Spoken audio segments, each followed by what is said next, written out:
Summer holidays அன்னைக்கு சாயந்தர நேரம் 4 மணிக்கு பசங்க எல்லாரும் ஸ்கூல்ல இருந்து சந்தோஷமா வீட்டுக்கு வந்தாங்க. அப்ப பன்னு ரொம்பவே சந்தோஷமா, ஓஹோ, இன்னையில இருந்து எனக்கு சுதந்திரம் கிடைக்க போகுது. இனி ஹோம்ஒர்க்கும் கிடையாது, கிளாஸ் ஒர்க்கும் கிடையாது. ஒன்லி ஈட்டிங் ஸ்லீப்பிங் மட்டும்தான். ஜாலியா என்ஜாய் பண்ண போறேன். ஆமாண்டா பன்னு, உன்ன மாதிரி நானும் ஹாப்பியா தான் இருக்கேன். இந்த சம்மர் ஹாலிடேஸ நம்ம வேஸ்ட் பண்ணக்கூடாது. இந்த 2 மாசமும் எங்கேயாவது சில்லுன்னு இருக்கிற இடத்துக்கு போய் நாம என்ஜாய் பண்ணணும். அப்படின்னு ட்ரிப்பா? Super idea. நான் வீட்டுக்கு போய் இப்பவே எங்க அம்மா கிட்ட பேக்கிங்லாம் பண்ண சொல்றேன். இந்த சம்மருக்கு ஒரு கூலிங் கிளாஸையும் வாங்க சொல்றேன். நாம போக போறது நல்ல குளிர்ச்சியா இருக்கிற இடத்துக்கு. அங்க எதுக்குடா கூலிங் கிளாஸ் எல்லாம் வேணும்?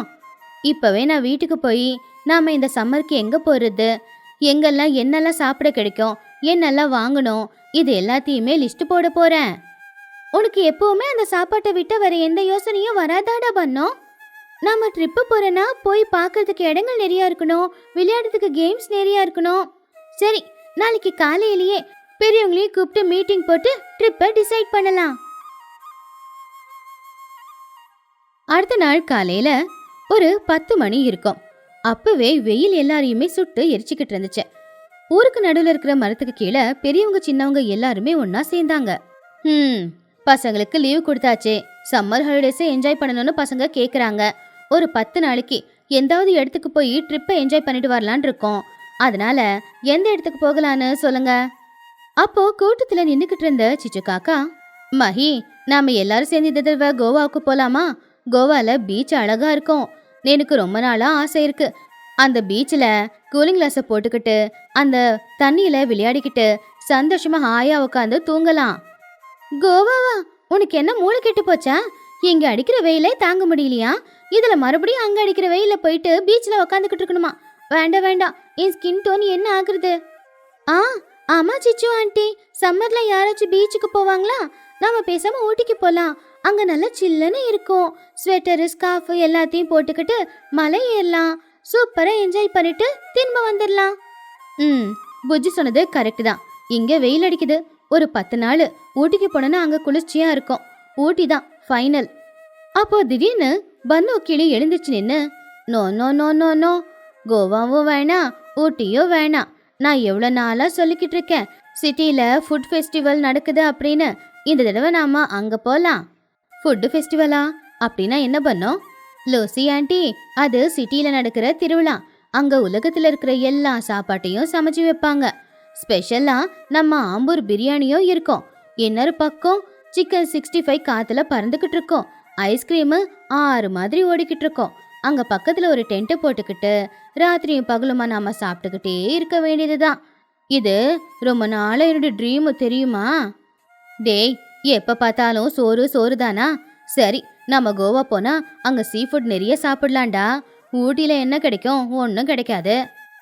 ஊட்டிக்கு போனா ஃப்ரெஷ் கேரட்ஸ் கிடைக்கும், ஹோம்மேட் சாக்லேட்ஸ் கிடைக்கும் ஆண்டி. நாம ஊட்டிக்கு தான் போகணும், அவ்வளவுதான். நிறுத்துங்க. இப்படி ஆளுக்கு ஒரு இடமா சொன்னா எல்லாரும் எப்படி போக முடியும்? பேசாம எங்க போறது அப்படின்னு ஓட் போட்டு முடிவெடுக்கலாம். யாருக்கு அதிகமா ஓட்டு வருதோ அந்த இடத்துக்கு தான் நம்ம போக போறோம். அப்படி மகிக்கழுகு சொல்லி ஓட்டு எடுக்க ஆரம்பிச்சுது. மகிக்கழுகு எல்லார்கிட்டயும், சரி, இப்ப ஊட்டிக்கு போலான்னு யாரெல்லாம் சொல்றீங்க? துணி, லூசி, புஜ்ஜி 3 பேரும் கையை தூக்குனாங்க. டோட்டலா 3 ஓட்டு. இப்போ கோவாவுக்கு யாரெல்லாம் போறீங்க? சிச்சு சின்னு 2 பேரும் கையை தூக்குனாங்க. டோட்டலா 2 ஓட்டு. இப்போ ஃபுட் ஃபெஸ்டிவலுக்கு? சோட்டு பன்னு 2 பேரும் கையை தூக்குனாங்க. டோட்டலா 2 ஓட்டு. நான் பன்னுவுக்கு தான் சப்போர்ட். கோவாவுக்கு போனா அங்க வெயில் ரொம்ப அதிகமா இருக்கும். ஊட்டிக்கு போனா குளிர் ரொம்ப அதிகமா இருக்கும். ஃபுட் ஃபெஸ்டிவல் போயிட்டா சாப்பிட்டு உடனே வீட்டுக்கு வந்துடலாம். பன்னு சந்தோஷமா, பாத்தீங்களா, எங்க அம்மா எனக்கு தான் சப்போர்ட். நாங்க ஃபுட் ஃபெஸ்டிவலுக்கு தான் போக போறோம். ஆனா இது சீட்டிங். ஊட்டிக்கு தானே 3 ஓட்டு வந்துச்சு. அப்போ ஊட்டி தான் ஃபைனல். நாம எல்லாரும் ஊட்டிக்கு தான் போகணும். நான் ஊட்டிக்கு வர மாட்டேன், எனக்கு குளிர் ஆகாது. நான் வாங்கின சம்மர் ட்ரெஸ்ஸை ஊட்டி குளிர்ல போட்டா எல்லாரும் என்ன பார்த்து சிரிப்பாங்க. நான் கோவாவுக்கு போறேன். யாருமே வரலனாலும் பரவாயில்ல. நீ தனியா கோவாவுக்கு எப்படி போவ? உனக்கு ஃப்ளைட் டிக்கெட் யார் கொடுப்பாங்க? அது ஆமா, எல்லாரும் ஒன்னா சேர்ந்து போனா செலவு குறையும். சரி, கோவா வேணா, நாம பேசாம கேரளாக்கு போலாமா? கேரளா போய் என்ன பண்ண போறோம்? போட்ல போய் பச்சை மீனை பிடிச்சி சாப்பிட போறோமா? என்னால முடியாது. எனக்கு ஃப்ரை பண்ண மீன் வேணும். ஃபுட் ஃபெஸ்டிவல் தான் வேணும்.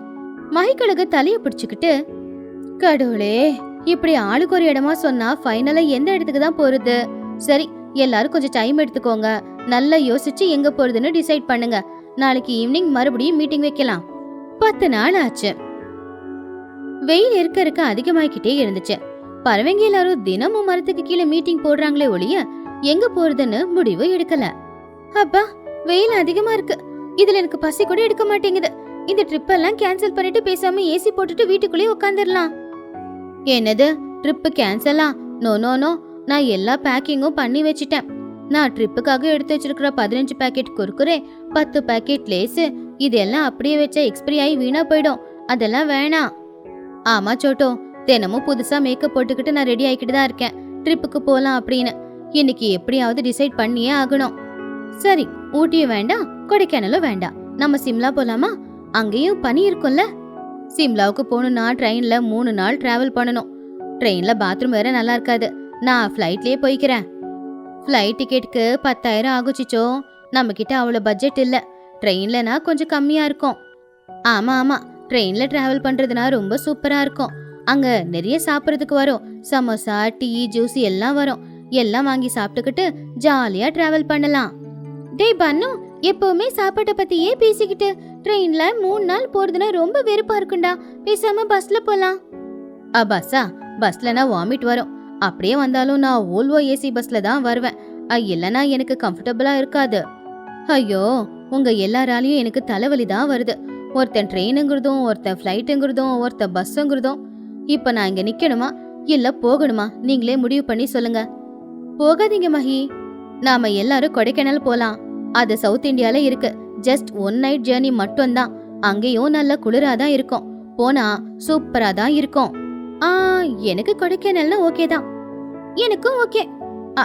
எனக்கு ஆனா கோவா பரவாயில்ல, அங்கே சம்மர் ட்ரெஸ் போட்டுக்கிறேன். கொடைக்கானல்ல ஏதாவது ஸ்பெஷல் ஃபுட் இருக்குமா? இருந்தா எனக்கும் ஓகே தான். அப்பாடா, ஃபைனலா எல்லாரும் ஒரு முடிவுக்கு வந்துட்டோம். நாளைக்கு எல்லாரும் 10,000 ரூபாய் கொண்டு வாங்க. நமக்கு தேவையான டிக்கெட்ஸ் எல்லாத்தையும் புக் பண்ணிக்கலாம். மே மாசம் கடைசி வந்துருச்சு. 40 நாளாவே இவங்க எல்லாரும் இன்னைக்கு போலாம் நாளைக்கு போலாம் அப்படின்னு ட்ரிப்பை தள்ளி போட்டுக்கிட்டே இருந்தாங்க. ஒரு நாள் சாயந்தரம் சின்னு, பன்னு, புஜ்ஜி எல்லாரும் ஒரு மீட்டிங்க போட்டாங்க. எங்க அம்மா எனக்கு கூலிங் கிளாஸ் வாங்கி கொடுத்து 40 நாள் ஆகுதுடா. எங்கேயும் போகாம வெறும் கூலிங் கிளாஸ போட்டுக்கிட்டு டிவி பார்த்துக்கிட்டு இருக்கேன். டிசைட் பண்ணவே மாட்டேங்கிறாங்க. இந்த தடவை ட்ரிப்பே போக முடியாம போச்சு. நான் ட்ரிப்புக்காக வாங்கி வச்சிருக்கிற லேஸ் எல்லாம் காத்து போய் இப்போ காஞ்சி போன வாடி போன இலை மாதிரி ஆயிடுச்சு. இவங்களால 10 லேஸ் பாக்கெட் வீணா போனதை மட்டும் தாண்டா மிச்சம். நாம பெரியவங்கள நம்பினா இப்படி தாண்டா, அவங்க யாரும் வரமாட்டாங்க. பேசாம நாமளே ஒரு சின்ன பிளான் ஒண்ணு போட்டுக்கலாம். பசங்க எல்லாரும் பெரியவங்கள கூப்பிட்டு, அம்மா, சிச்சு ஆண்டி, சோட்டு ஆண்டி, எல்லாரும் நாங்க சொல்றத கேளுங்க. நீங்க ட்ரிப்பு போறதுக்கு ஒத்துக்க மாட்டேங்கிறீங்க. ஒருத்தங்களுக்கு ஒரு இடம் பிடிக்குது, இன்னொருத்தங்களுக்கு இன்னொரு இடம் பிடிக்குது. பட்ஜெட் வேற இல்லன்றீங்க. பேசாம ஒரே ஒரு நாள் நம்ம ஊருக்கு பக்கத்துல இருக்குல்ல ஒரு தீம் பார்க்கு, அங்க வாட்டர் ரைடு எல்லாம் நிறைய இருக்கு. அங்க போறதுக்கு 1 மணி நேரம் தான் ஆகும். ஒரு டிக்கெட் 500 ரூபாய் மட்டும்தான். அழகா இந்த சம்மர் ஹாலிடேஸ்ல ஒரு டேயாவது என்ஜாய் பண்ணிட்டு வரலாமா? புஜ்ஜே, அந்த தீம் பார்க்ல ஹோட்டல் இருக்குமா? இருந்தா ஓகே. பார்க்கா? அப்போ ஓகே. அங்க 500 ரூபாய் தான் செலவாகும்னா பிரச்சனை இல்ல. நானும் என் சம்மர் ட்ரெஸ் எடுத்துக்கிட்டு அங்க வந்துடுறேன். எனக்கு ஓகே. செலவும் கம்மி தான், பசங்களும் ஹாப்பியா இருப்பாங்க. Okay okay. அப்பாடா, கடைசியில எல்லாரும் ஒரு முடிவுக்கு வந்துட்டோம். சரி சரி, இன்னைக்கு சண்டேல, சோ நாளைக்கு மண்டே நம்ம எல்லாருமே அந்த பார்க்குக்கு போகலாம். எல்லாரும் இன்னைக்கு நைட்டே போய் பேக்கிங் எல்லாம் ரெடி பண்ணிக்கோங்க. பசங்க எல்லாரும் சந்தோஷமா, ஆஹா, ஃபைனலா ட்ரிப்புக்கு போறோம். நைட்டு 8 மணிக்கு எல்லாரும் வேக வேகமா பேக்கிங்க பண்ணிக்கிட்டு இருந்தாங்க. அதுக்கப்புறம் 10 மணிக்கு எல்லாரும் படுத்து தூங்குனாங்க. நாளைக்கு காலையில எப்போ விடியும், எப்போ வெளியில போகலாம் அப்படின்னு நினைச்சு பன்னு அவனுடைய கனவுல அந்த பார்க்ல இருக்கிற ஃபுட் கோர்ட்ல பிரியாணி சாப்பிடுற மாதிரி கனவு வந்துகிட்டு இருந்துச்சு. அடுத்த நாள் விடிய காலையில எல்லாருமே சீக்கிரமாவே எழுந்திருச்சு ரெடி ஆயிட்டாங்க. பன்னு அவனுடைய ஸ்கூல் பேக்ல நிறைய ஸ்நாக்ஸ் எல்லாம் வாங்கி போட்டுக்கிட்டான். எல்லாரும் ஊருக்கு நடுவுல வந்து நின்னு ஆட்டோக்காக காத்துக்கிட்டு இருந்தாங்க. அப்போ பன்னு சந்தோஷமா, ட்ரிப்பு சூப்பரா ரெடி ஆயிட்டோம். இன்னைக்கு வாட்டர் பார்க்ல நான் நிறைய ஸ்லைட் போவேன். நானும் அங்க இருக்கிற வேவ் பூல்ல டைட்டானிக் போஸ்ட்ல நிப்பேன். ஆட்டோ இன்னும் வரலையே, ஏற்கனவே லேட் ஆயிடுச்சு. சரியா அப்பதான் எல்லாருடைய மொபைல் போன்லயும் டிங் டிங் டிங்னு சத்தத்தோட ஒரு வாட்ஸ்அப் மெசேஜ் வந்துச்சு. என்ன இது இவ்வளவு காலங்காத்தால மெசேஜ் வருது? என்னோட போனுக்கு வந்திருக்கு. ஸ்கூல் குரூப்ல இருந்து வந்திருக்கு போல. அம்மா இரு, நான் படிச்சு காட்டுறேன். புஜ்ஜி அவங்க அம்மா கிட்ட இருந்து போனை வாங்கி அதுல வாட்ஸ்அப் மெசேஜ் என்ன வந்திருக்குன்னு பார்த்த உடனே அவ முகம் வாடி போச்சு. ரொம்ப கவலையா மாறிட்டா. என்ன புஜ்ஜி, என்ன மெசேஜ் அது? பாவம் புஜ்ஜி குருவி நடுங்கிக்கிட்டே, அம்மா இது எங்க மாஸ்டர் ஆந்த இருக்காருல்ல, அவரு அனுப்பியிருக்கிற மெசேஜ் தான். அந்த மாஸ்டரா? என்னவா அவருக்கு? நம்ம ட்ரிப்பு போற விஷயம் கேள்விப்பட்டு அவரு கூட வரேன்னு மெசேஜ் பண்ணிருக்காரா என்ன? அது இல்லடா பன்னு, மெசேஜ் என்ன தெரியுமா? Dear parents and students, officially summer holidays is over. நாளையில இருந்து எப்பவும் போல ஸ்கூல் ஸ்டார்ட் ஆக போகுது. இன்னைக்கு எல்லாரும் வந்து ஒரு அட்டெண்டன்ஸ் கொடுக்கணும்னு கேட்டுக்கிறோம். அட்டெண்டன்ஸ் கம்பல்சரி, ஸ்டூடெண்ட்ஸ் எல்லாரும் வரணும். அந்த மெசேஜை கேட்டு எல்லாருமே உம்முன்னு ஆயிட்டாங்க. ஒரு நிமிஷம் யாரும் எதுவும் பேசிக்கவே இல்ல. Pin drop silence. காத்து கூட நின்னு போச்சு. பன்னு சோகமா, என்னது சம்மர் ஹாலிடேஸ் முடிஞ்சு போச்சா? ஸ்கூல் ஸ்டார்ட் ஆயிடுச்சா? அதுவும் இன்னைக்கா? அப்போ சோட்டு டேட்டை பார்த்து, அட ஆமா, இன்னைக்கு ஜூன் 12. நாம ட்ரிப்பு போலான்னு பிளான் பண்ணி 50 நாள் சம்மர் ஹாலிடேஸ் வேஸ்ட் பண்ணிட்டோமா? சிச்சு காக்கா வருத்தமா, ஐயோ கடவுளே, என்னோட சம்மர் ட்ரெஸ், என்னோட வாட்டர் ப்ரூஃப் மேக்கப், ஐயோ எல்லா கனவும் வீணா போச்சு. லீவ் எல்லாம் முடிஞ்சு போச்சு. இதெல்லாம் நம்மளாலதான். பட்ஜெட் இல்ல, எங்க போறது ஏது போறதுன்னு தெரியாம இத்தனை நாளைக்கு எல்லாரும் வீணாக்கிட்டோம். பன்னு பாவம் தரையில உக்காந்து அழவே ஆரம்பிச்சிட்டான். அம்மா, லேஸ் பாக்கெட்டு, என்ன கட்டிட்டு வந்த புளி சாதம், அங்க போய் சாப்பிடுற பிரியாணி, இந்த மாஸ்டருக்கு இப்பதான் கண்ணு தெரிஞ்சுதா? இன்னைக்கே ஸ்கூல் ஸ்டார்ட் பண்ணுமா? நான் ஸ்கூலுக்கு போக மாட்டேன், வாட்டர் பார்க்குக்கு தான் போகணும். பன்னோ, இதுக்கப்புறம் எதுவும் பண்ண முடியாதுரா. எல்லாரும் வீட்டுக்கு போலாம் வாங்க. இந்த ட்ரிப்புக்கான பேகை வச்சுட்டு யூனிஃபார்மை போட்டுக்கிட்டு ஸ்கூல் பேகை மாட்டிக்கிட்டு ஸ்கூலுக்கு கிளம்புங்க. பாவம் பன்னு புஜ்ஜி சின்னு எல்லாரும் அழுதுகிட்டே அவங்க லக்கேஜ் பேக்கை கொண்டு போய் வீட்டுல போட்டுட்டு யூனிஃபார்மை போட்டுக்கிட்டு ஸ்கூல் பேக்கை தோல்ல போட்டுக்கிட்டு ரொம்பவும் சோகமா ஸ்கூலுக்கு கிளம்பிட்டாங்க. ஜெயிலில் சிச்சுவின் வாழ்க்கை. கிராமத்துல சிச்சு காக்காவுக்கு பணப்பைத்தியம் அதிகம். சிச்சு ஊர்ல இருக்கிற எல்லாருக்குமே கடன் கொடுத்து அதுக்கு அதிகமான வட்டியை வசூல் பண்ணிக்கிட்டு இருப்பா. கணக்கு வழக்கு எல்லாத்தையும் தப்பா எழுதி 7 பறவைகளோட சொத்தை அநியாயமா அவ எழுதி வாங்கிப்பா. காலையில 10 மணி இருக்கும். சிச்சு காக்கா அதோட வீட்டுல ஒரு பெரிய கணக்கு புத்தகத்தை வச்சுக்கிட்டு கணக்கு பாத்துக்கிட்டு இருந்துச்சு. அப்பதான் பன்னு கிளி அங்க வேகமா வந்தான். சிச்சு ஆண்டி வணக்கம். வாடா பன்னோ, 10 நாளைக்கு முன்னாடி என்கிட்ட பஃப் வாங்கி சாப்பிட 10 ரூபாய் வாங்கிட்டு போனியே, கொண்டு வந்தியா? எடுத்துட்டு வந்துடுங்க ஆண்டி, இந்தாங்க உங்க 10 ரூபாய் அப்படின்னு 10 ரூபாய கொடுத்தான். ஏண்டா என்ன 10 ரூபாய் வைக்கிற? இதுக்கு வட்டி, சக்கரை வட்டி, அப்புறம் நேத்து உங்க அம்மா சண்டை போட்டதுக்கு எனக்கான கோவத்துக்கான வட்டி, இதெல்லாம் சேர்த்து மொத்தம் 500 ரூபாய் ஆச்சு. 500 ரூபாய் கொடு. பன்னு அதை கேட்டு ஷாக் ஆகி, 500 ரூபாவா ஆண்டி? நான் வாங்கி சாப்பிட்டது 10 ரூபாய் பஃப், அதுக்கு 500 ரூபாய் கொடுக்கணும் அப்படின்னா நான் என்னோட கிட்னியை தான் வித்து கொடுக்கணும். இது அநியாயம் ஆண்டி. இதுல அநியாயம் இல்லடா, இது வியாபாரம். கட்டல உங்க வீட்டுல இருக்கிற ஃப்ரிட்ஜை தூக்கிக்கிட்டு வந்துருவேன். அப்பதான் அந்த இடத்துக்கு துணிக்குருவி வந்தா. சிச்சு, உன்கிட்ட கெஞ்சி கேட்டுக்கிறேன். நான் வாங்கின 10,000க்கு ஏற்கனவே உனக்கு 20,000 ரூபாய் கொடுத்துட்டேன். ஆனாலும் இன்னும் 15,000 ரூபாய் பாக்கி இருக்குன்னு சொல்லிக்கிட்டு இருக்க. உன் கணக்குல ஏதோ மோசம் இருக்கு. அப்போ சிச்சு காக்கா திமுறா, என் கணக்கெல்லாம் சரியாதான் இருக்கும். அன்னைக்கு என் புக்கில் நான் காசு எழுதும் போது நீ தானே கையெழுத்து போட்ட. அப்ப அதுல எவ்வளவு அமௌண்ட் இருந்துச்சுன்னு பாக்கலையா? ஒழுங்கா பணத்தை கொடு. நீ ராட்சசி சிச்சு, ஏழைங்களோட ரத்தத்தை குடிச்சுக்கிட்டு இருக்க.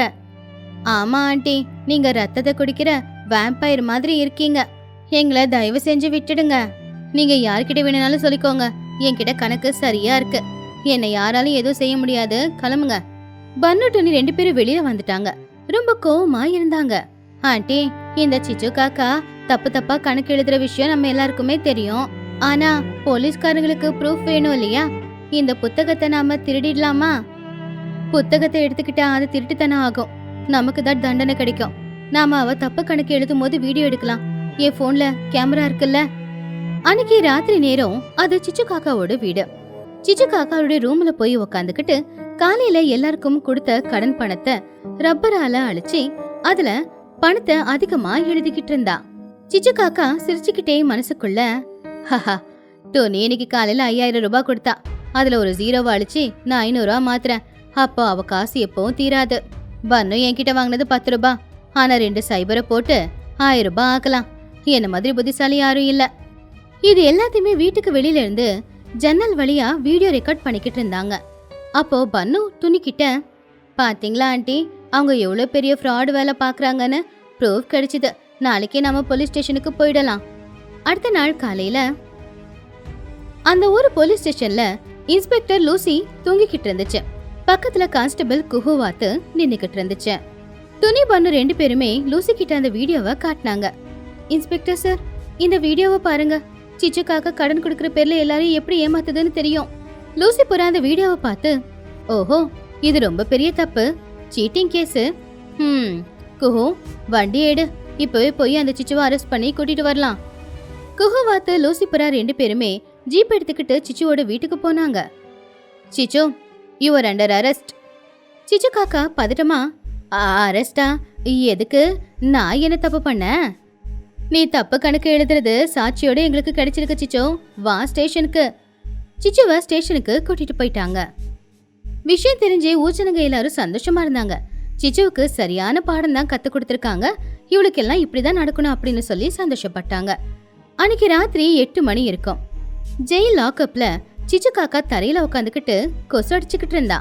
ஐயோ, என்ன இந்த லாக்அப்ல இவ்வளவு கொசு கடிக்குது, ஃபேனோ இல்ல, என்னால இங்க இருக்கவே முடியாது. லூசியை எப்படியாவது விலைக்கு வாங்கிடணும்.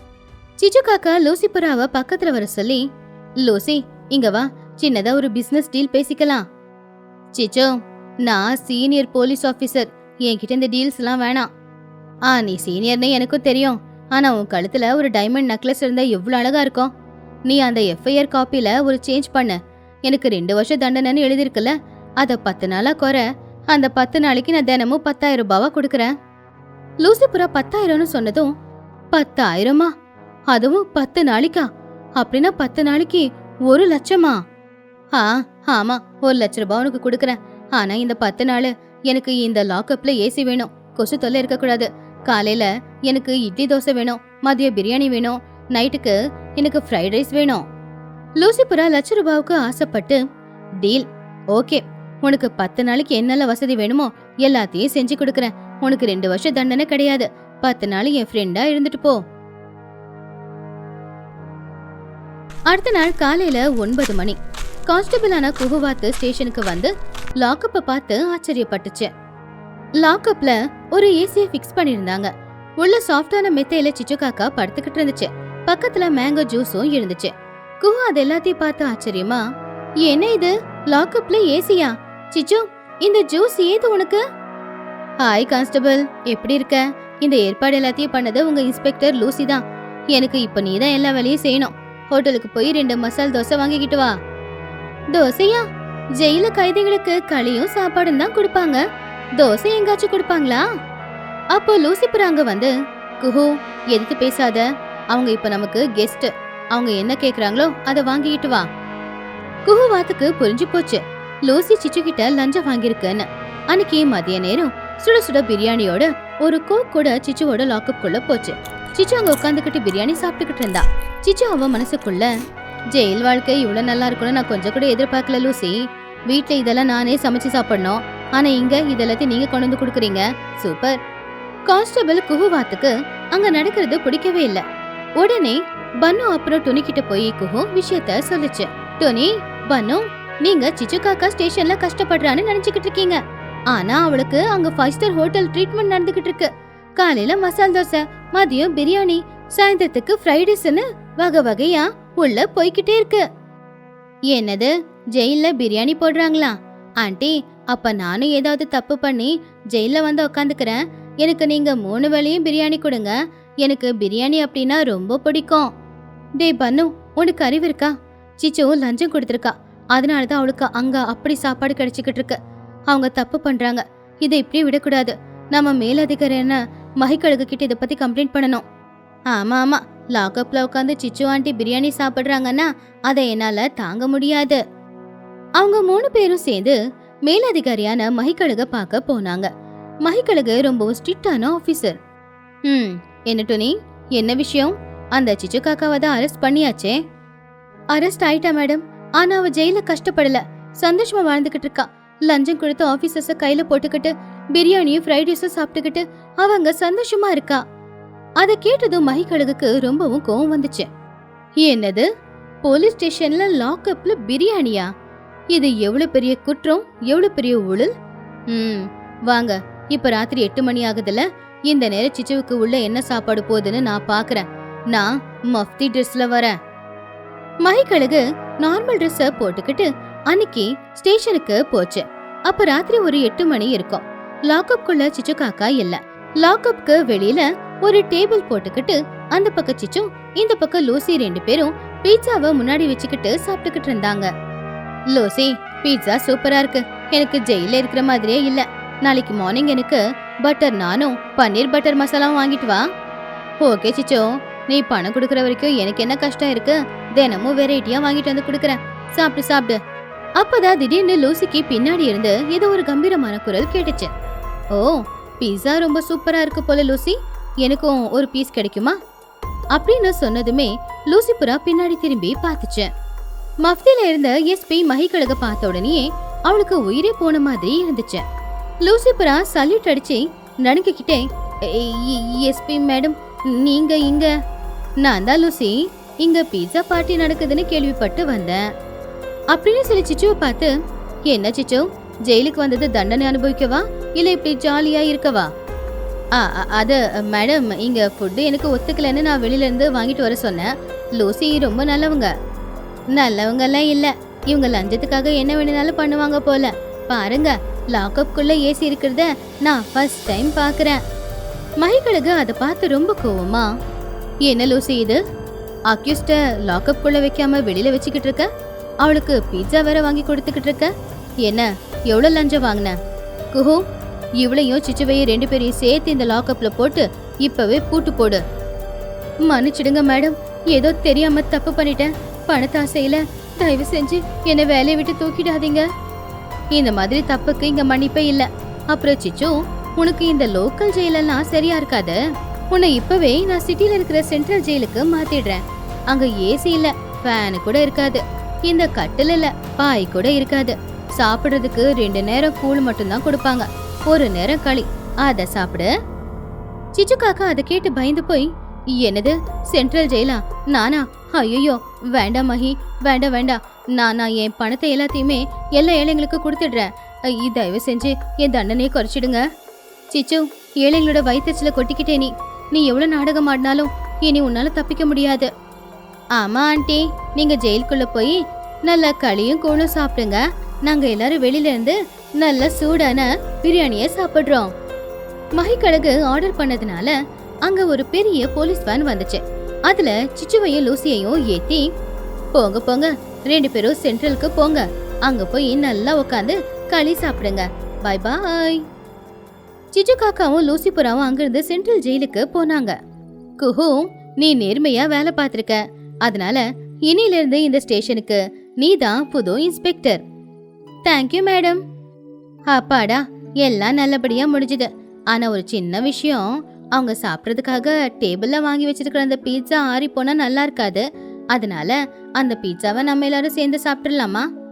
அப்பதான் அங்க வந்த சோட்டு கிளி, டேய், உனக்கு ஜெயில குடுக்கற சாப்பாடு ரொம்ப பிடிச்சிருக்குன்னா உன்னையும் அந்த வண்டியிலேயே ஏத்தி அனுப்பிடுவா நானு அப்படின்னு சொன்னப்போ பண்ணு ஓட ஆரம்பிச்சா. எல்லாரும் சிரிச்சாங்க.